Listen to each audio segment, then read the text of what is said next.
Bay Area has now turned just over 5,000 confirmed cases of COVID-19. Today, Santa Clara County reported 3 new deaths, bringing the total number of fatalities across the Bay Area to nearly 140. You might remember that this Easter Sunday was the day that President Trump had hoped to reopen the country and pack church pews. He now admits it was a target that couldn't be hit, but says that a decision will come reasonably soon. Juliette Goodrich has more on the efforts to reopen the country.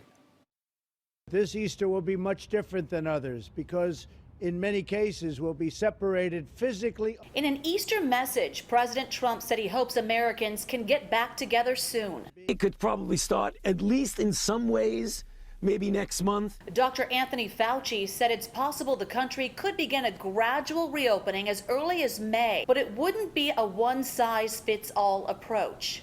It is not going to be a light switch that we say, okay, it is now June, July, or whatever, click, the light switch goes back on.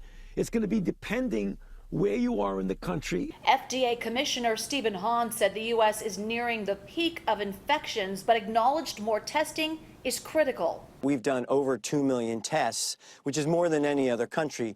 Now we need to do more, no question about that.